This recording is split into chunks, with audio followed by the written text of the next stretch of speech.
6.13 지방선거 꼭 30일 남았습니다. 지방선거에 출마하는 국회의원 4명의 사직안건 처리 시한이 바로 오늘인데요.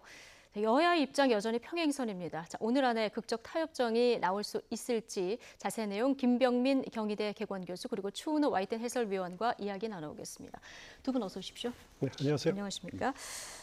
자, 오늘 오전 10시 반부터 지금 정세균 국회의장 주재로 여야 원내대표 정례회동이 열리고 있는데요. 자, 여기서 나왔던 여야 원내대표들의 발언을 먼저 들어보고 얘기 계속 나눠보도록 하겠습니다.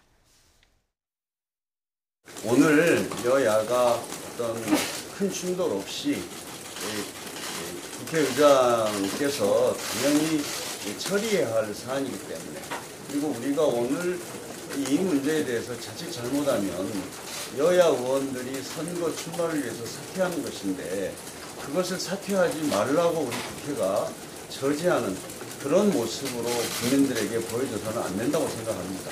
그래서 다시 말씀을 드리면 오늘은 좀 여야가 지혜를 발휘해서 슬기롭게 넘기고 바로 저희가 협상을 해서 좀 마무리를 해야 되겠다 이런 말씀을 간곡히 당부드리고 싶습니다.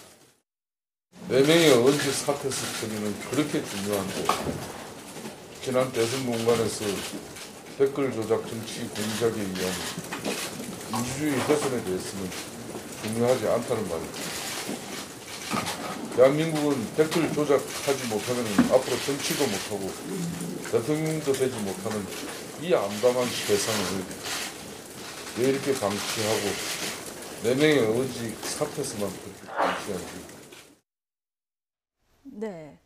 4명의 의원직 사퇴에서만 그렇게 중요하냐. 지금 김성태 원내대표 이런 얘기 했는데 조금 전에 국회 취재기자 연결했을 때만 해도 그때까지도 이 회동이 진행되고 있다 이렇게 얘기가 나왔었거든요. 지금 이런 분위기라면 절충점 찾기가 좀 쉽지는 않아 보입니다. 그렇습니다. 오늘 일단 본회의는 오후 2시입니다. 오후 2시 예정이 돼 있는데 지금 국회 이제 본회의장 들어가는 입구 로텐도홀이라 그러는데 예. 자유한국당 의원들이 거기서 농성을 벌이고 있다라는 이제 소식이 전해지고 예. 있는데요.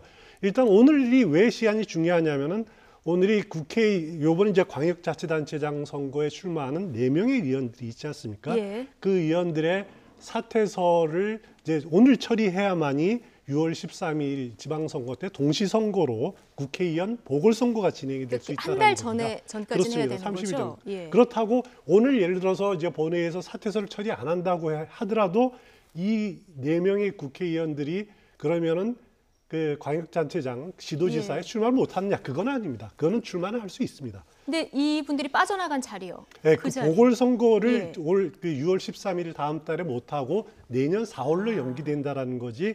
뭐 이 사람들의 그 시도지사 그 출마 자격이 없어진다 이런 예. 것들은 아닙니다. 그런 네. 것들은 아닌데 지금 문제는 이 어떻게 보면은 특검을 도입하느냐 안 하느냐, 수사 범위를 어떻게 하느냐 안 하느냐. 예. 이거를 가지고 지금 기싸움을 벌이고 있는 여야가 예. 기싸움을 벌어지는 1단계다. 전초전인 성격이 강하기 때문에 지금 치열하게 부딪히고 있는 그런 상황인 거죠. 예.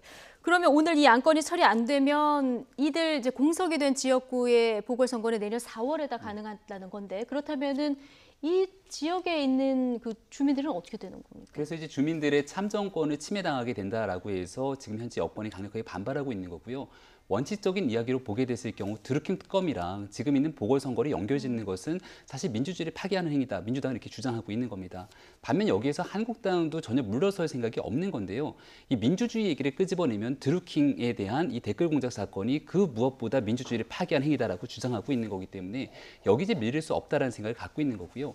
그렇다 하더라도 이 오늘의 시한이 지나게 됐을 경우는 사실상 보궐선거가 무산이 되게 될 것인데 그렇다면 이 4명이 있는 지역에서 이미 보궐선거가 있을 것을 예상하고 뛰고 있는 주자들이 있을 것 아니겠습니까? 예. 이 주자들은 여당과 야당을 불문하고 지역마다 다 있을 거예요.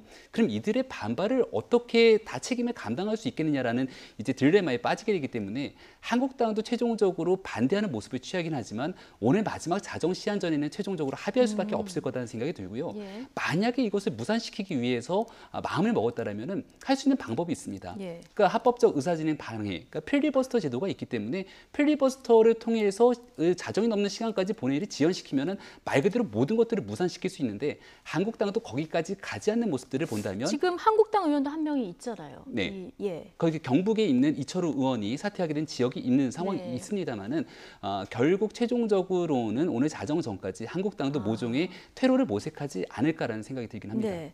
정세균 의장 뭐 직권으로 본회의 열겠다 이런 의사도 밝혔는데 지금 아마 한국당도 입장이 강하지만 자정 전에는 뭔가 좀 물러설 것이다 이런 얘기를 해주셨거든요. 어떻게 보세요? 일단 그건 두고 봐야 될 것 같습니다. 예. 그 어떤 지금도 아마 여야 간의 물밑 협상이 특검의 드루킹 특검의 어떻게 수사 범위를 어떻게 어디까지로 정하느냐. 예. 이제 문제 핵심은 그건데 그렇죠. 그 부분에 대한 협상들이 뭐 극적으로 타결이 될 가능성도 충분히 있기 때문에 예. 그럴 경우에는 뭐 자연히 국회 본회의에서 그 의원들의 4명 의원들에 대한 처리가 자연스럽게 네. 이루어질 수 있을 겁니다.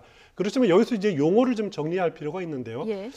이 과연 이 건에 대해서 이제 자유한국당은 직권 상정 거리도 안 되는데 왜 직권 상정을 하려고 하느냐 하는데 엄밀하게 말하면 이거는 국회의장의 직권 상정권이 아닙니다.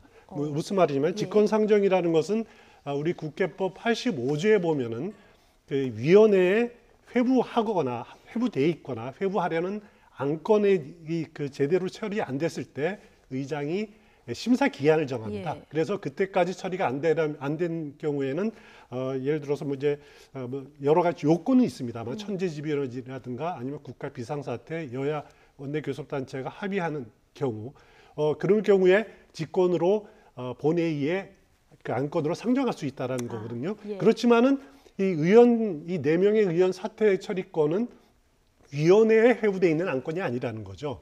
본회의에 자동적으로 이렇게 회부돼 있는 안건이기 때문에 이 그 국회법 85조를 적용해서 직권상정이라고 주장하기에는 무리가 있습니다. 예. 자동적으로 본회의에 있는 건이고 거기에 따라서 국회의장이 인사에 대한 안건은 바로 1순위로 처리할 수 있는 안건이다. 이거는 국회법 76조에 그 적용되는 의장의 권한이다. 이렇게 보시면 될 것 직권상정하고는 좀 같습니다. 다른 좀 결이 다르다고 결이 보시면 다른 됩니다. 얘기군요. 지금 뭐 특검을 바라보는 여야의 시각이 워낙 다르기 때문에 지금 수사 범위 그리고 이걸 언제 처리하느냐 여기에 지금 절충점이 안 찾아지는 거 아니겠습니까? 네, 맞습니다. 그러니까 예. 민주당 입장에서도 애당초에 김성태 원내대표가 단식을 하지 않았습니까? 그러면서 협상이 어느 정도 조율이 되는 모습을 취했거든요. 우원식 원내대표 시절에. 그렇게 됐을 경우는 민주당 내부에서도 이 특검이라고 하는 부분들을 지방선거가 끝난 다음에도 결국은 사건들이 변하지 않기 때문에 특검에 대한 요구는 거세질 것이고 경찰과 검찰의 수사를 통해서 국민들의 만족을 주지 못하기 때문에 언젠가 특검을 해야 될 것이라면 이걸 받을 수밖에 없다는 기류가 일부 있었습니다. 예. 그런데 중간에 어떤 사실이 또 보도됐냐면 특정한 의원들 대상으로 이렇게 특검을 받자고 주장하니까 거기에 대해서 특정 당의 지지자들이 문자 폭탄을 보내다라고 얘기를 하게 되는 겁니다. 예. 그러니까 내부의 기류가 좀 바뀌기 시작하는데요. 거기에 불을 지폈던 게 유승민 대표의 발언입니다. 특검의 대상에 문재인 대통령도 포함을 시켜야 된다라고 얘기하니까 갑작스럽게 우원식 원내대표가 이런 얘기를 하게 되죠. 아니 대통령까지 특검에 포함하자는 얘기를 어떻게 하게 되냐라고 나서게 되는데요. 그럼 그러니까 우리는 처리할 수 없다는 거죠. 당 내부에서도 예. 이견들이 갈리고 있는 겁니다. 말 그대로 이 김경수 의원과 이를 통해서 이제 친문 진영 그리고 여기 드루킹 특검에 굉장히 깊게 연루가 돼 있는 의원들이 있을 수도 있는 건데 이런 진영과 그리고 민주당 전체적인 기류에서 이것과 무관하게 특검을 갈 수밖에 없다고 주장하는 기류가 좀 나뉜다라고 보는데요. 이러한 내용들이 아직 총체적으로 합의가 되지 않는 상황이기 때문에 결국은 우원식 원내대표 체제 내에서는 합의가 이루어지지 못했고 이 모든 공들을 끌어안게 된 게 홍영표 원내대표 체제이기 때문에 이 상황 속에서 어떻게 당내 의견들을 조율하느냐가 이제 핵심 관건이 아닐까 봅니다. 예. 민주당은 당초 뭐 24일에 따로 처리하자 이런 얘기 했었는데 추경안과 함께요. 네. 그러면 약간 날짜를 뭐 이번 주 내라든가 뭐 양쪽에 이제 절충점을 찾는 거죠. 그리고 뭐 대통령은 제외한다라든가 이런 어떤 절충안이 오늘 안에 나올 가능성은 어떻게 보십니까? 충분히 가능성은 있습니다. 그 뭐 여야가 이제 극적으로 그 협의를 하긴 나름인데 지금 자유한국당에서 드루킹 특공에 대해서 이제 특검 법안을 제출해 놓은 안건이 있습니다. 그거를 보면은 수사 범위가 굉장히 광범위하다라는 거죠. 예. 심지어는 지난 대선 과정에서의 댓글 의혹뿐만 아니라 2012년 대선 과정에서의 댓글까지도 이렇게 범위를 굉장히 폭넓게 잡고 있거든요. 그런 부분들에 대해서 자유한국당이 포기할 부분들은 포기해야 될 거고, 그리고 여당도 김경수 의원들의 관여 여부, 또 경찰의 수사 미흡한 부분에 대한 그런 부분에 대한 특검의 그 수사 범위를 늘리는 부분들에 대해서는 인정할 부분들은 인정할 수밖에 없을 겁니다. 그런 부분에 대한 그 물밑 협상이 어느 정도 진행이 되느냐, 네. 거기에 따라서 오늘 극적으로 큰 원칙에 대한 합의가 이루어지고, 그리고 먼저 의원직 사퇴해서 처리가 이루어지고, 그다음에 특검 법안이나 그 앞서 말한 추경 안건이라든가는 차후에 이렇게 합의할 가능성이 충분히 예. 오늘 아직까지는 남아 있는 상황이라고 보시면 네. 됩니다. 근데 지금 뭐 의원 사직서 처리 본회의가 열릴지도 지금 불투명한 상황인데, 만약에 열린다고 해도요, 이 정족수가 문제잖아요. 표 그 계산을 해보면 어떻습니까? 일단 그 국회 본회의는 열리는 데는 뭐 지금 현재 그 자유한국당이나 바른미래당 의원들이 참여를 안 해더라도 열리는 데 문제가 없습니다. 예. 그 제적의 5분의 1 이상이면은 국회 이제 본회의는 열릴 수 있는데, 예. 문제는 안건을 그 의사 결정을 하려 그러면은, 예. 안건을 처리하려 그러면은 제적 과반수의 투표와 그리고 그 투표한 의원의 과반의 찬성이 있어야 예. 되지 않습니까? 그런데 지금 국회 제적 의원이 292명입니다. 292명 중에서 과반이 147명이 네. 본회의에 그래서 참석해야지, 일단 표결은 해야 되는 표결해야지 거군요. 그게 표결 정족수가 되는 거죠. 의결 예. 정족수가 되는 거죠. 그런데 지금 더불어 그 민주당 의원이 121명, 거기다가 민주평화당 14명, 또 정의당 의원들 6명, 또 무소속이라든가 이렇게 합쳐서 다 하면은 한 148명에서 149명까지 가능한 것이다. 표상으로는 그렇습니다. 그래서 문제는 없습니다만은, 그렇지만은 모르죠. 2명 정도밖에 여유분이 없는 거잖아요. 그렇죠. 지금 외국에 가 있는 의원도 있을 수도 있을 예. 거고, 상황은 어떻게 될지 모르기 때문에 그 과연 더불어민주당 원내 지도부도 자신을 할 수가 없습니다. 표결이 이루어지면은 다 100% 들어와서 표결을 한다라는 자신이 없기 때문에 예. 일단은 그 2시를 넘겨서 계속 이 상태로 오늘 저녁까지 밤까지 진행이 될 가능성이 상당히 높습니다. 두 분 다 비슷하게 보시는군요. 그렇습니다. 예. 그 과정에서 계속 협상이 진행될 가능성이 상당히 높아 보입니다. 예. 어쨌든 민주당 홍영표 신임 원내대표 지금 소속 의원들에게 대기령을 발동했다, 이런 소식까지 전해지고 있습니다. 그런데 어쨌든 이 여야 사이에 치열하게 뭐 본인들은 뭐 기싸움도 하고 물밑 접촉도 하는 거지만, 국민들 입장에서 볼 때는 이제 4월 국회도 그냥 공전되고 5월도 마찬가지고 우리들 먹고 사는 문제 좀 하나도 해결된 게 없다, 이런 그 의견들이 많거든요. 그렇다 보니까 지금 여론조사를 해봤더니 국민 10명 중에서 8명이 국회의원 세비 반납해야 된다, 국회 파행 책임져야 된다, 이런 의견이 굉장히 많이 나왔습니다. 네, 얼마 전에 청와대에 있는 국민청원 게시판에도 국회의원들에 대한 임금 최저임금에 맞춰야 된다, 그리고 점심에 있는 밥값도 최저 기준에 맞춰야 된다, 이런 여론들이 또 한번 일지 않았습니까? 예. 마찬가지로 4월 임시국회가 이제 결국은 모였지만 여기에 대해서 시급한 현안 사항도 전혀 정리가 되지 않았고요. 또 5월 임시국회가 열렸지만 여기에 대해서 마찬가지 상황으로 치닫게 되면서 어떤 또 부작용까지 있는 거 하니, 한국당의 염동열 의원 그리고 홍문종 의원 같은 경우는 체포동의안 여부를 처리를 해야 되는데 계속해서 국회가 방탄국회 아니냐는 또 오명을 쓰게 되는 겁니다. 그러다 보니까 국민들 입장에서는 지금 이 남북 문제도 마찬가지고 결국 이후에 있게 되는 민생 문제 여러 가지 건들에 대해서 정부가 한 걸음씩 나가고 있는 것들을 뒷받침해서 국회가 해야 되는 역할들이 있는 건데, 국회가 제 역할을 하지 못하고 있다라고 하는 비판의 소지들이 많은 거고요. 네. 결국 지금 여론조사 나온 것처럼 세비를 반납해야 된다라고 하는 여론까지 81.3%. 일게 되는 예. 상황인 것 같습니다. 예, 뭐 꽉 막힌 국회 보는 국민들 굉장히 답답한 그런 상황인데요. 자, 지금 여야 대표 간에도 감정의 골이 굉장히 깊어지고 있습니다. 추미애 민주당 대표 그리고 홍준표 자유한국당 대표의 설전 들어보시죠.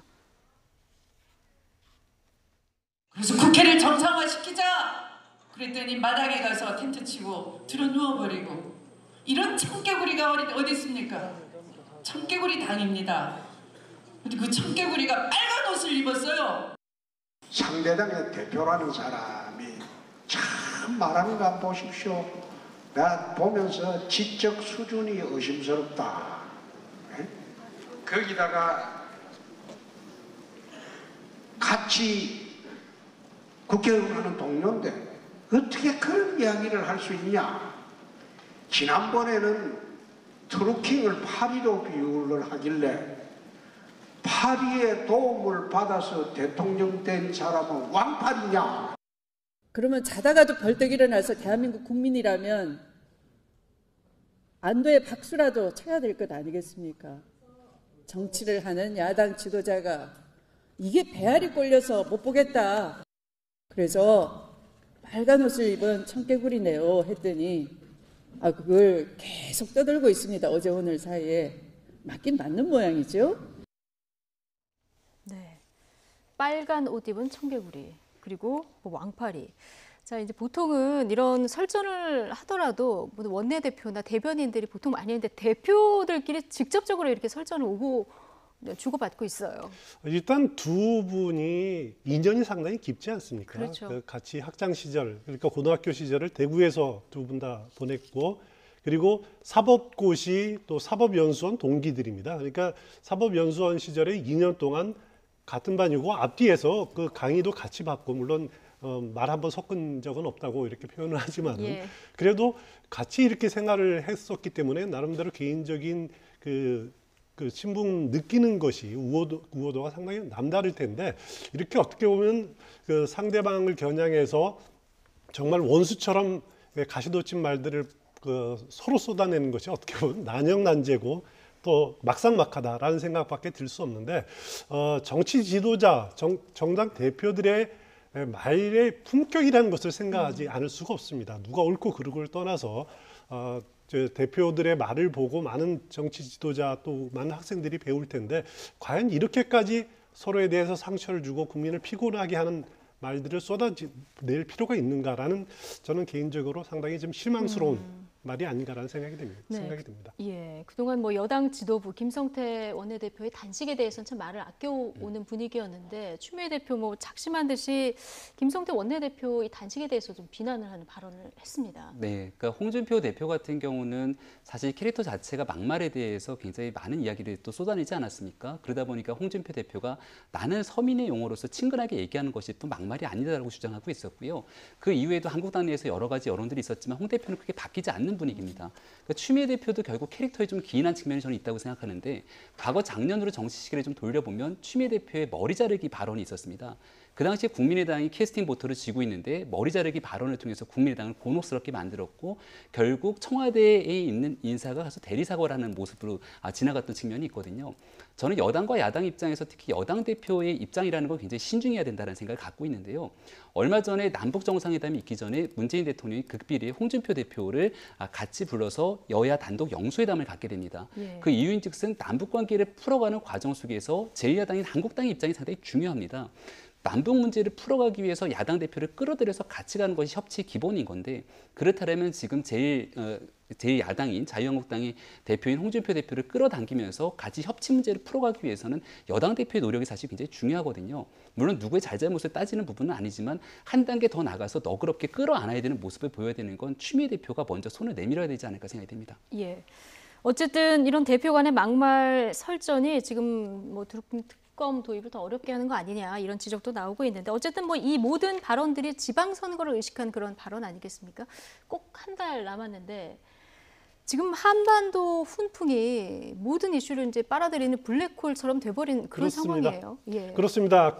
이제 자유한국당 입장으로서는, 특히 이제 보수 정당으로서는 이런 분위기들이 굉장히 버거운 것은 사실일 겁니다. 일단 뭐 4월 27일 남북 정상회담, 그리고 이제 다음 주면은 한미 정상회담 열리죠. 그리고 6월 12일에 그 북미 정상회담까지 이어지면은, 사실 그동안의 그 보수적인 안보를 최우선 가치로 내세웠던, 최우선 무기로 내세웠던 자유한국당 입장으로서는 굉장히 위기에 처할 수밖에 없는 그런 상황인 것은 틀림없는 보통 사실입니다. 이제 안보 공방을 하면 원래 보수당 선거에 유리해서 보수당이 많이 써먹는 그 프레임이잖아요. 그렇습니다. 그 보수정당 자유한국당에 그 내세울 수 있는 것이 튼튼한 안보를 예. 그 굳건히 하는 정당이다라는 부분들인데, 이런 부분들에 대해서 국민들의 생각들이 보수적인 사람들조차도 한반도의 평화를 추구하는 현 정부에 대한 지지도로 많이 돌아설 가능성이 있다는 거죠.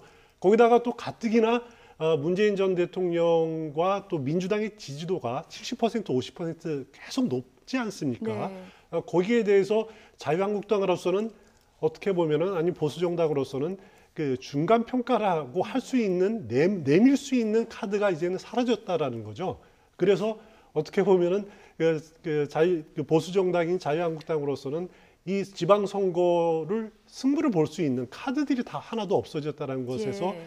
굉장히 지금 애가 탈 수밖에 없는 그런 불리한 입장에서 취할 수밖에 없는 선거일 겁니다. 그렇기 때문에 지금 드루킹 유일하게 기댈 수 있는 것이 드루킹 특검이다. 그랬기 때문에 국회에서 드루킹 특검을 관철시킨다라고 하는 것에 어떻게 보면은 절실함과 목을 매일 정도의 그런 절박함이 있는 것은 사실인 거죠. 그러니까요. 지금 수도권뿐만 아니라 PK 지역에서도 물론 뭐 선거를 끝까지 치러보고 뚜껑을 열어봐야 알겠습니다만은 지금까지 여론조사로 보면은 조금 민주당이 우세한 그런 측면이 있거든요.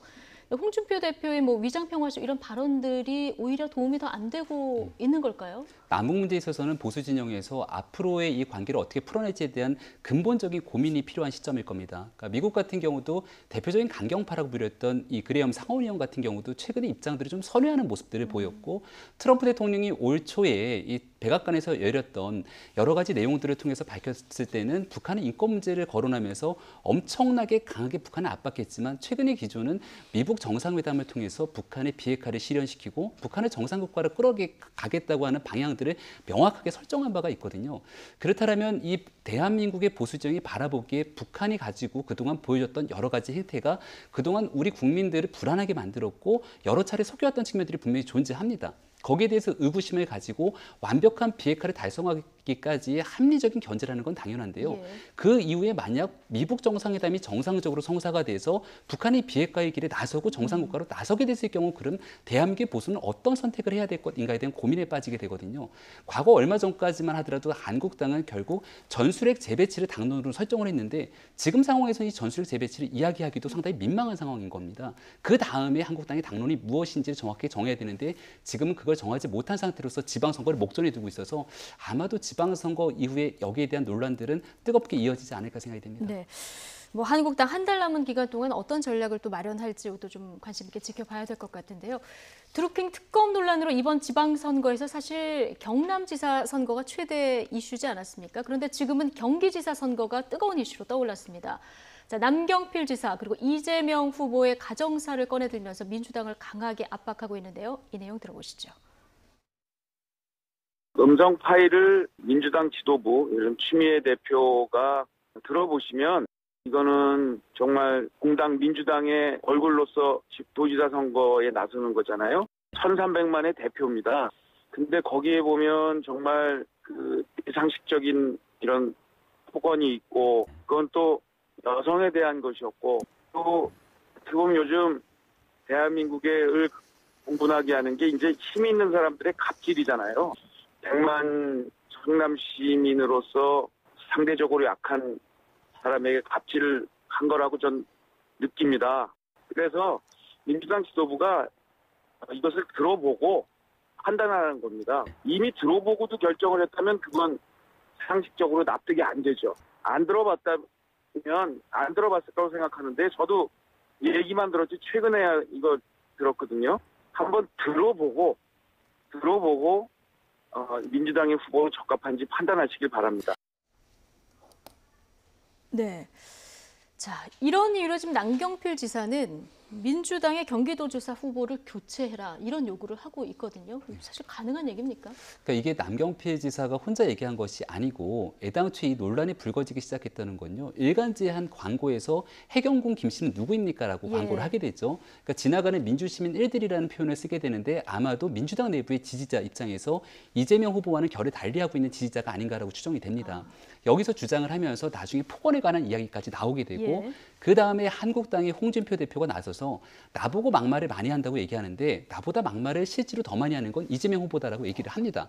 여기까지 이제 남경필 후보가 과연 어떻게 대응할까를 고민했던 건데 최근에 있는 선거를 얼마 앞둔 시점에서 남경필 후보의 지지율이 그렇게 높게 나타나지 않습니다. 지금 이 상황에서 이길 수 있는 가능성이 높지가 않은 건데 이 상황을 반전시키기 위해서는 일단 이재명 후보를 바라보고 있는 여권 내부에 분열이 생기기 시작했던 거고요. 거기에 덧붙여서 이 폭언에 대한 논란이 점화될 수 있는 상황이기 때문에 그러니까 남경필 후보의 인터뷰를 자세히 들어보면 하고 싶은 말은 이거거든요. 들어보세요입니다. 녹취 파일을. 그러니까 본인이 직접 뒤집기는 어려운 상황이기 때문에 검색해서 찾아서 들어봐라라고 예. 지금 여기에 대한 선거 구도를 이런 방식으로 끌고 가는 게 아닌가 생각이 됩니다. 예. 지금 뭐 공개하겠다 이렇게 얘기는 하고 있습니다만 이게 사실 한국당 입장에서 공개하기는 힘든 문제잖아요. 그렇습니다. 이 건은 그 음성 파일 건은 어제 오늘 문제가 아닙니다. 그렇죠. 작년 민주당 내 대권 그 당내 경선 과정에도 이 문제가 거론이 됐었고, 그리고 지난 지방선거 경기도지사 민주당 내 그 경선 과정에서 또 이 문제도 있었고, 항상 이재명 그 후보 하면은 따라다니는 문제가 예. 이 문제거든요. 그렇기 때문에 지금 이 문제가 다시 거론됐다라는 것 자체가 어떻게 보면은 이재명 후보 측에서는 뭐 충분히 예상할 수 있었을 겁니다. 그리고 예. 충분히 반론할 수도 있는 부분들도 많고요. 그리고 이 부분은 어떻게 보면은 법원에 가처분 신청까지 사용을 하지 못하도록 하는 녹음 파일 사용 금지 가처분 신청까지 받아뒀다. 그 대법원 판결까지 있다라고 이렇게 하기 때문에 만약에 자유한국당이 그거를 남경필 후보 측이 공개를 하게 되면은 선거법 위반이 될 수도 예. 있다라고 주장을 할 수도 있는 부분들이죠. 그래서 그러니까요. 남경필 후보 측도 이 부분에 대해서 들어보시라고 하지 아직까지는 스스로 공개를 하지 않고 있습니다. 그렇지만은 앞으로 이제 그 양측의 논란이 본격 더 이렇게 격렬해질 때는 그런 것까지 감수하고 공개할 가능성도 저는 충분히 있다고 좀 생각이 됩니다. 남아있다. 근데 어쨌든 지금으로서는 공개하기는 힘들지만 유권자들이 좀 들어봤으면 좋겠다 이런 얘기를 지금 한국당에서 하고 있는 건데, 사실 말씀하신 대로 이게 꽤 오래전부터 나온 얘기잖아요. 네. 그런데 이번에 남경필 지사가 다시 쟁점을 하는 이유는 뭐라고 보십니까? 이제 2012년도에 있었던 녹취 파일인 것 같습니다. 이재명 후보 측에서 얘기하고 있는 거는 여기에 대해서 성남시정을 본인이 시장으로 운영을 하고 있는 상황에서 친인척들의 비리들이 연루되는 가능성을 차단해야 되지 않습니까? 예. 근데 본인의 친형이 나서갖고서는 여기에 대한 개입을 하려고 했고, 그것을 끊어내는 과정에서 본인은 친인척 관계까지 끌어내는 여러 가지 일들을 했던 거고, 그 과정에 있었던 녹취록의 일부를 편집해서 악의적으로 왜곡하고 있는 거다라고 이재명 후보는 맞서고 있는 거죠. 근데 앞서도 잠깐 말씀을 드렸지만 남경필 후보가 아예 선거에 대한 가능성이 없다고 판단했으면 이렇게 무리수를 던질까라는 생각이 드는데, 최근에 있었던 여권의 지지 분화 현상들이 있기 때문에 여기에 한 단계 더 나가서 도덕성 검증을 세게 만약에 이 여론들이 점화가 되게 됐을 경우는 선거가 한번 해볼 만하다고 판단을 했던 것 같습니다. 특히나 이 전해철 의원 같은 경우가 경선 과정에서 이재명 후보와 세게 붙었지 않습니까? 그 과정에 나왔던 게 이 HK08이라고 하는 트위터 아이디에 대한 얘기가 나왔고요. 트위터 본사에서 이 문제를 깔끔하게 해결해주면 좋은데 트위터 본사에서도 이 문제를 공개를 하지 않은 겁니다. 예. 그리고 전해철 의원이 애당초에 선관위 수사 의뢰를 하게 되는데, 그리고 지금은 이재명 후보 측을 돕겠다라고 얘기하고 있지만 이거를 이제 취하하지 않습니다. 이유인즉슨 그 아이디가 주장하고 있던 내용들이 노무현 전 대통령에 대해서 악의적으로 비방했기 때문에 이건 이재명 후보와 상관없이 노 전 대통령을 악의적으로 비방한 건 찾아야겠다는 거거든요. 근데 이 문제가 꼬리에 꼬리를 물면서 이재명 후보를 압박하고 있는 상황이기 때문에 남경필 지사는 여기에 지지 않겠다라고 하면서 선거를 사실상 네거티브 선거적으로 끌어당긴 모습으로 볼 수 있습니다. 그러니까 도덕성 논란이 일면 이제 해볼 만한 구도로 갈 수도 있다. 한국당에서 이런 판단을 한다는 얘기인데 어떻습니까? 만약에 공개가 된다고 해도 이게 선거 판세를 뒤집을 만한 일이 될까요? 어떻게 보십니까? 그건 일단 뭐 경기도민들이 판단할 문제고요. 예, 근데 유권자들이 판단할 문제다. 그렇습니다. 일단 남경필 후보 측은 이런 주장을 하죠. 이것은 가정사를 들추는 것이 아니다. 이것은 그런 말을 한 이재명 후보의 인격의 문제다라는 예. 식으로 이렇게 주장을 하고 있습니다. 그렇기 때문에 민주당 지도부에서 과연 인격이 제대로 됐느냐, 그걸 한번 좀 봐달라고 이렇게 요구를 하고 있는 거고요. 예. 하지만은 이제 반대 입장에서는 아니 남경필 후보 당신의 또 가정사는 또 어떻느냐, 이혼과 또 장남의 마약 복용 지금 구속돼 있는 상태 아닙니까? 그런 것들을 거론하면서 당신의 가정사도 그다지 뭐 이렇게 떳하지 못한 것 아니냐라고 이렇게 반론을 펴고 있는 주장도 있습니다. 그렇기 때문에 사실 보고 있는 유권자들로서는 굉장히 피곤한 노릇일 수밖에 그렇죠. 없는 부분들이죠. 그렇게 남경필 지사 얘기는 아들이 문제된 가정사 얘기하고 본인이 문제된 가정사 얘기는 다르다. 지금 이런 얘기를 하고 싶은 거죠. 예. 자, 이번 선거의 또 다른 특징을 하나 보자면 현직 프리미엄이 좀 무색해졌다. 이런 특징을 찾을 수 있을 것 같은데 지금 뭐 경기도지사 선거도 마찬가지지만 대표적인 친박 후보가 맞붙는 곳 인천시장 선거도 뭐 마찬가지 양상으로 흐르고 있는 것 같습니다. 그러니까 유정복 후보도 이쯤 됐으면 어느 정도 현직 시장으로서의 역할을 했기 때문에 또 그렇게 인천시를 무리하게 끌고 왔다는 평가는 아니거든요. 그럼 어느 정도의 지지율이 나와줘야 되는데 지금 보고 있는 것처럼 박남춘 후보에 비해서 상당히 격차가 벌어지는 모습을 볼 수 있습니다. 그러다 보니까 저는 이것과 좀 비견해서 말씀드리고 싶은 게 제주도지사 선거예요. 원희룡 지사 같은 경우가 처음에는 새누리당에 있다가 그리고 바른정당으로 갔다가 미래당으로 가는 과정이 마지막으로 탈당을 하게 되는데 무소속으로 남아있게 되면서 꽤 해볼 만한 선거가 아니냐라는 얘기가 나오고 있는 거거든요.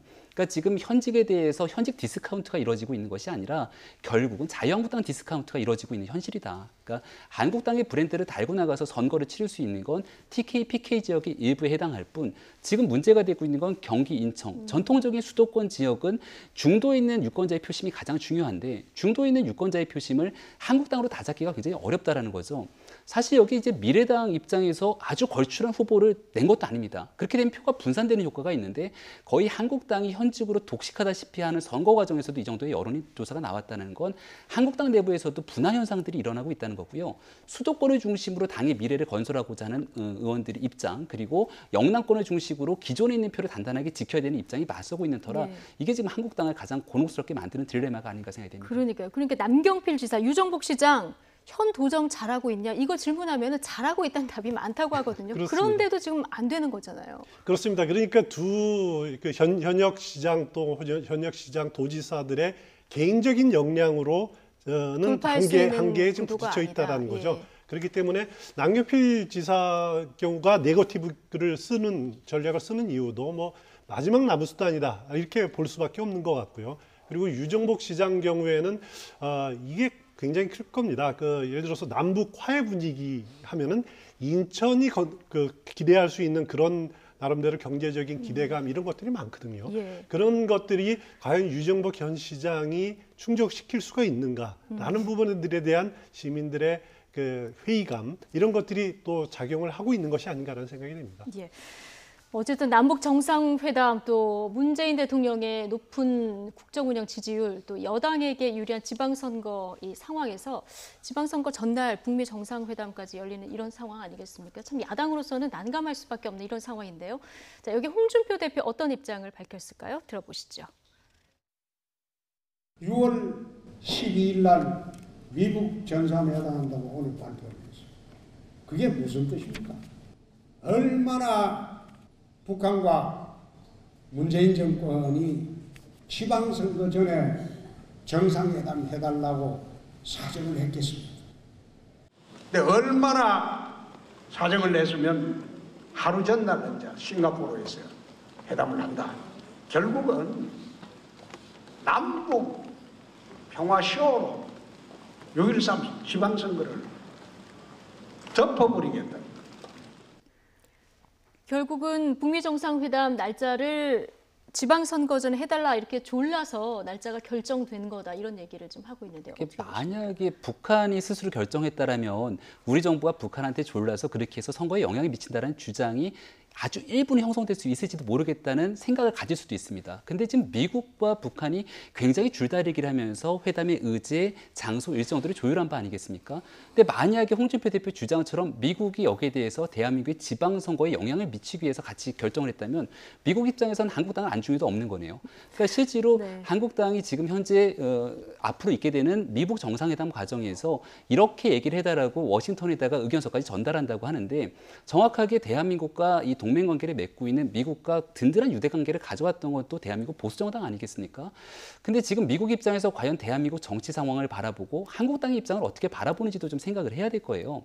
이렇게 국제정세가 변하고 있는 과정에서 과연 전통적인 보수정당이 취해야 될 입장이 무엇인지를 생각해야 되는데 또 지방선거에서 만약에 민주당이 가장 열세인 상황에서 어떻게든 선거판을 뒤집어 보겠다고 한다면 홍 대표의 주장이 일부 일리가 있을 수도 있겠습니다만은 지금은 누가 보내도 이 민주당이 우세를 점하고 있는 상황이기 때문에 정상회담 가지고 이 정치에 영향을 미칠 생각은 별로 없을 거라고 생각하거든요. 조금 더 합리적인 주장을 하면서 전통적인 보수층들의 마음을 만족시키게 하는 것이 지금 현재 한국당의 대표가 해야 될 역할이라고 봅니다. 홍준표 대표가 발언한 것이 자유한국당 이제 당내 집회일 겁니다. 예. 그런 측면도 이해가 갑니다. 당원들을 상대로 해서 뭐 이렇게 좀 듣고 싶은 말들, 하고 한국당 싶은 당원들을 말들, 상대로 한 그거 얘기니까. 이제 예. 청중이 그러니까 한 이야기다라는 뭐 측면이 하나 있고요. 또 뭐 그 야당 대표가 정부와 대립각 세우는 것도 이해가 됩니다. 그리고 지방선거 전에 워낙 지금 열세에 놓이니까 나름대로 대립각 세워서 이렇게 반전의 계기를 모색하려고 하는 것도 이해가 되고, 또 자유한국당이라는 정당이 보수 정당이 보수적인 대북관 또 보수적인 안보관을 내세우는 것도 이해가 됩니다. 하지만은 북미 정상회담 날짜를 우리 정부가 와서 사정해서 6월 10일로 정했다. 이런 거는 국민 누가 들어도 상식적으로 납득하지 않고 받아들이기가 어려운 이야기거든요. 이런 주장을 펴려면 좀 어떻게 보면 국민 수준에 맞는 상식적인 좀 주장들로 해서 설득력 있게 나서야 된다. 이제 국민들의 수준도 높아졌는데 지금 그런 생각들이 들고, 홍준표 대표도 자기 주장만 할 것이 아니라 어떻게 보면 그 국민의 상식선에 맞는 그런 수준을 좀 눈높이를 좀 너무 높여야 되지 않을까라는 생각도 듭니다. 다 이해해도 사정에서 날짜가 결정됐다 이 얘기까지 너무 나갔다 이렇게 보시는 건데, 어쨌든 만약에 지방선거 뒤에 북미 회담이 잡혔다고 한들 이 구도가 뭐 달라졌을까요? 크게 변하지 않았을 겁니다. 그렇기 때문에 보수 정당으로서 자유한국당으로서는 시대 변화에 따라서 시대 변화에 어떻게 안보관 또 어떻게 대북관을 변화시킬까를 빨리 방향을 모색해야 되지. 만약에 거기에 늦춰진다라면은 극우 이념 정당의 모습으로 이렇게 수구 보수의 정당의 그 모습으로 남을 수밖에 없다라는 거죠. 지금 자유한국당으로서는 그 자신들의 방향 전환을 할 굉장히 중요한 지금 전기가 놓여 있다, 이렇게 지적을 해두고 싶습니다. 그러니까 이 한반도 비핵화의 움직임에 대처하는 한국당 전략을 좀 수정해야 되지 않을까 하는 생각도 드는데, 북한이 이제 풍계리 핵실험장 폭파 방식으로 폐쇄하겠다 이런 입장을 밝혔는데, 여기에 대해서도 뭐 평가절하를 하는 그런 논평들을 계속 내놓고 있습니다. 네, 과거에 있었던 냉갑탑 폭파 사건이 있지 않았습니까? 그리고 나서도 결국은 핵실험을 다시 해왔기 때문에 북한을 믿을 수 없다라는 게 한국당의 이 계속되는 입장이라고 볼 수가 있는 겁니다. 그러니까 여기에 대해서는 지금 이 풍계리 핵실험장에 대한 폐쇄 조치가 결정됐던 거는 미북 정상회담 이후에 폐쇄 조치가 결정된 것이 아니라 정상회담 이전에 이제 미국에 대해서 북한이 최소한의 조치를 취하기 위한 전략 단계의 하나라고 보면 좀 저는 적합하지 않을까라는 생각이 들거든요. 그러니까 최종적인 단계는 결국은 6월 12일에 있게 되는 트럼프 대통령과 김정은 위원장이 만나서 하게 되는 미북 정상회담, 그 이후에 한반도 상황이 어떻게 전개되는가를 봐야 되는데, 지금 같은 주장이 계속 펼치게 됐는데 만약에 한국당이 주장하는 바와 전혀 다른 사건들이 한반도에 펼쳐지게 됐을 경우는 그때 가서는 입장을 바꿀 수 있는 시간과 기회조차 주어지지가 않는 거거든요. 그래서 앞서 추 의원님이 아주 정확한 지적을 해주셨는데, 얼마 전에 이 한국당의 중진 의원과 한번 좀 얘기를 나눈 적이 있습니다. 이 비핵화 문제에 대한 스탠스를 어느 정도로 취해야 되는 것인지에 대한 진지한 고민이 든다는 거거든요. 다만 여기에 대해서 당론을 결집할 수 있는 정확한 주체가 지금 없는 거고, 한국당은 지방선거보다 그 이후에 당권에서 어떤 사람들이 이 당의 권력을 장악하는지 골몰하고 있는 거라, 지금 하지만 이러한 당권 경쟁보다는 분명하게 보수가 나가야 될 길에 대한 충분한 논의가 없으면 이건 지방선거가 문제가 아니라 바로 있게 되는 당권, 그 위에 총선, 대권까지 줄줄이 연관이 되고 있는 상황이기 때문에 엄청난 위기감을 가지지 않으면 안 된다는 말씀 꼭 드리고 싶습니다. 네. 자, 이런 홍준표 대표가 유일하게 좀 극찬한 인물이 있습니다. 이번 재보궐선거 송파을에 출마한 분이죠. 배현진, 전 MBC 앵커인데요. 네. 그러니까 배현진 앵커 같은 경우는 대표적으로 누가 뭐래도 홍준표 키즈 아니겠습니까? 홍준표 대표는 지방선거가 끝나면 보궐선거와 다 이렇게 전체적인 분위기를 섞어서 어느 정도 성과를 내는 것이 당대표 나 홍준표가 실현의 성과라고 얘기를 해야 되는데, 그중에 대표적인 케이스가 이 송파을 보궐선거 겁니다. 왜냐하면 이 배현진 앵커 같은 경우도 본인이 홍준표 키즈라고 부르는 거에 대해서 손사래를 치지 않고 있는 상황이고요. 또 배현진 앵커가 한 번에 오겠다고 한 걸음에 달려온 것이 아니라 수차례 설득을 해서 영입을 했습니다. 네 번 설득을 했다고. 그 영입에 대한 기존 입장은 방송에 대해서 탄압을 당했던 얘기들을 하고 있는 거고요. 이것과 현재 문재인 정부와 맞서 싸우는 대립각의 모습을 보여주고 있기 때문에 지금 현재 열세 측면을 취하고 있긴 합니다만은 만약에 선거 결과 송파을에서 배현진 후보가 당선이 되게 된다면 홍준표 대표는 이거 하나만으로도 본인의 성과를 크게 이야기할 수 있기 때문에 아마 이번 지방선거 과정에서 가장 많은 전폭적인 지원을 저는 송파을에 할 것이라고 생각이 됩니다. 그렇군요. 현재 서울 송파을은 민주당에서는 최재성 후보, 그리고 한국당에서는 배현진 후보, 바른미래당은 3명의 예비 후보가 아직 공천 경쟁 중인데요. 그만큼 경쟁이 아주 치열한 곳입니다. 결의도 남다를 것 같은데요. 자, 민주당 최재성 후보, 그리고 한국당 배현진 후보, 그리고 홍준표 한국당 대표 발언까지 함께 들어보시죠. 저는 한반도에서 항구적 평화 체제가 만들어지는 데에 앞장서겠습니다. 민간은 평화 안보를 위한 보역 협의체를 구성하고 정부는 한반도 평화의 시대에 즈음한 보수 혁신을 넘는 국민통합 시스템과 그 장을 제시해야 합니다. 아울러 저는 제 선거대책위원회부터 보수 인사들도 참여하는 통합형으로 구성하겠습니다. 배현진을 데리러 오는 것이 선거는 무조건 되겠다. 와서 내가 보니까 속이 꽉 찼습니다. 속이 꽉 차고 똑똑하고 소신 있고, 그래서 송파에서 앞으로 큰 인물이 날 수 있겠다. 나는 그렇게 생각합니다. 처음 송파에 올 때 무척 떨렸습니다. 제가 정치를 과연 할 수 있을까 하는 불안감이 있었습니다. 어떤 어르신께서는 제가 되는 것은 기적이라고 말씀하셨습니다. 그러나 저는 이미 거리에서 기적은 일어났다고 확신하고 있습니다. 예. 홍준표 대표 속이 꽉 찼다 이런 얘기를 하고요. 지금 배현진 후보 역시 굉장히 자신만만합니다. 거리에서 기적이 일어나고 있다 이렇게 얘기를 하고 있는데 어떻게 보십니까? 그러니까 송파을 지역이라고 하는 곳이 굉장히 좀 보수적인 색채가 강한 곳입니다. 그러다 보니까 지난번 있었던 총선 과정에서도 박근혜 전 대통령의 가장 측근이라고 볼 수 있는 유영하 전 변호사를 공천하려고 시도했다가 문제가 불거지기도 했던 곳이기도 하죠. 그러니까 지금 현재 민주당의 최재성 전 의원이 후보로 이제 나서고 있는 상황입니다만은 조금 전에 발언에서 보듯이 보수까지 폭넓게 통합하고 있는 선대위를 구성하겠다고 얘기하고 있는 것은 이 지역 내에서 한국당에 대한 지지가 그렇게 나쁘지 않다는 판단을 하고 있는 거죠. 그러니까 배현진 앵커 입장에서는 이게 이제 밴드웨건 효과라 그래서 잘 되고 있다, 이길 수 있다라는 승산과 확신을 심어줘야 표가 분산되지 않고 한국당으로 몰릴 수가 있는 거거든요. 특히나 이 지역에서는 바른미래당도 후보를 내고 있는 상황이기 때문에 보수표를 분산시키지 않고 유일하게 문재인 정부를 견제할 수 있는 후보가 나다라고 하는 부분들을 강조하려고 할 것이고요. 김성태 원내대표가 과거에 이제 들깨처럼 키우겠다라고 하면서 본인의 비법을 또 전수해줬다라고 얘기를 하고 있는데 처음과는 확실히 조금 달라진 정치인의 모습을 보이는 것은 사실인 것 같습니다. 네, 근데 여론조사를 보면은 지금 민주당 최재성 후보의 역시 한 2배 이상은 지금 앞서고 있는 그런 상황이거든요. 예. 이제 여기에 이제 여러 가지 요인들이 작용을 할 겁니다. 바른미래당 후보, 뭐 손학규 전 고문의 또 차출설까지 나오다가 그러니까요. 본인이 이제 뭐 그런 일은 쓸데없는 일이다, 쓸데없는 소리다라고 완고하게 이렇게 거부를 하기 때문에 그건 이제 들어갔습니다만은. 바른미래당에서 아마 조만간에 경선을 할지 여부를 또 이제 결정을 할 겁니다. 그러면은 보수정당의 표가 갈라지는 아무리 텃밭이 보수정당의 세가 강한 과거의 역사를 갖고 있더라도 보수정당의 후보가 나눠지는 그런 또 불리함이 있을 거고요.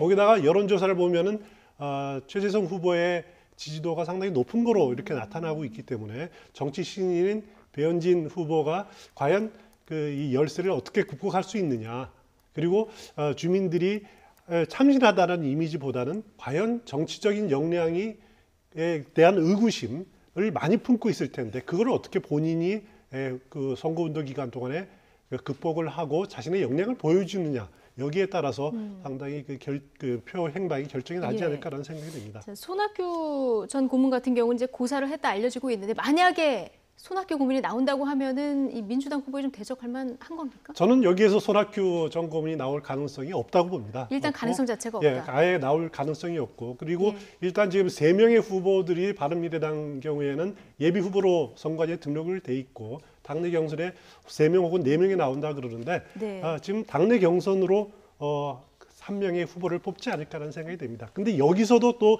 유승민계와 안철수계 간의 또 싸움이 벌어진다라는 그렇죠. 그런 모습들이 보여지기 때문에 손학규 전 고문이 그 유승민계가 아닌 그 안철수계로 이렇게 분류돼서 여기서 굳이 뭐 전략공천 받고 할 그렇게 본인이 그럴 기회가 있더라도 고사할 가능성이 좀 높다고 봅니다. 예.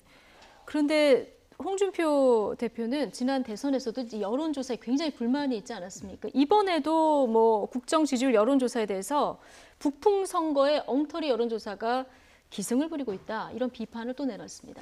드루킹 사건이 불거졌기 때문에 우리가 보고 있는 인터넷 공간에서의 여론이라는 게 사실이 아닐 수 있다라고 하는 생각을 갖게 됐고 그러다 보니까 여론조사에 대한 의구심을 갖고 있는 분들도 일부 계실 것 같습니다.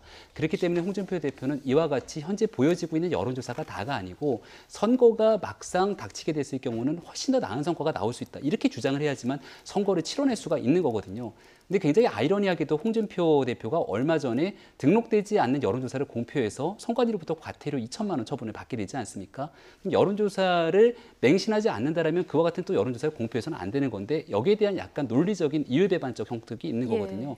아마 한국당 입장에서는 앞으로 계속해서 현재 나오고 있는 여론조사가 응답률도 낮을 뿐더러 실질을 반영하지 못하고 있기 때문에 여론조사 믿지 마라. 오히려 한국당이 잘 될 수 있다라고 계속 주장하는 게 유일한 선거 전략이 아닐까 생각이 됩니다. 예. 자, 어쨌든 뭐 선거 앞두고 상대당을 향한 막말들이 지금 뭐 오가면서 서로 뭐 정치 갑질이다 이런 이야기들 나오는데 한 달 남은 지방선거 앞으로 어떤 변수가 있을지 좀 지켜보도록 하고요. 자, 이번에는 재벌 갑질 이야기를 짧게 좀 해보겠습니다. 관련 영상 보고 돌아오겠습니다.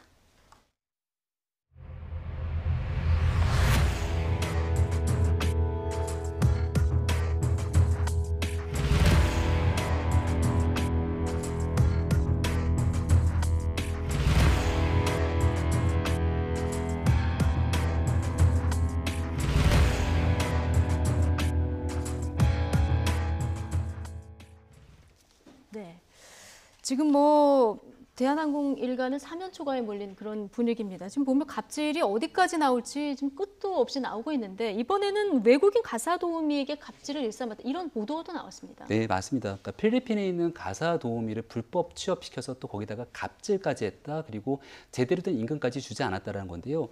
일부 증언에 따르니까 하루에 14시간에서 16시간을 근무하도록 하고 월급은 한 45만 원밖에 주지 않았다. 또 일부는 재벌인데요. 일부는 사실은 이렇게 취업시키는 것 자체가 불법 취업인 거죠. 그러니까 대한항공이 갖고 있는 국외 수많은 지점들을 통해서 충분히 취업이 가능한 것처럼 해서 취업을 시켰다라는 건데요. 여기에 대해서 이제 불만을 가지게 되고 나갔던 이 외국인들이 있을 것 아니겠습니까? 그러다 보니까 여권까지 빼앗아서 도망가지 못하겠다라는 여러 가지 내용들. 지금까지는 현재 증언에 불과하기 때문에 수사기관이 나서서 정확한 불법 행위에 대한 사실 여부들을 좀 가려줘야 될 필요가 있는 상황인 것 같습니다. 근데 해외 여행에도 데리고 갔다 이런 보도들이 나오는데 그럼 왜 데리고 간 겁니까? 그러니까 여기에 대한 이제 가사 도우미 성격으로서 모든 것들을 좀 받아주기 위한 성격이 아니냐라고 얘기를 하고 있는데요. 특히나 이명희 이사장도 마찬가지고 지금 있는 조현민 전 전무 같은 경우도 우리가 이제 녹취 파일들을 들어보니까 사실 대한민국 국민이라면 상상하기 어려울 듯한 이 목소리들이 계속 넘쳐나고 있는 건데 이걸 이제 언어가 통상적으로 한국어로 통용이 되는 상황에서 받지를 못하니까 언어가 잘 통용이 되지 않는 외국인 근로자를 썼던 것이 아니냐 뭐 별의별 추정들이 다 나오고 있는 상황인 겁니다.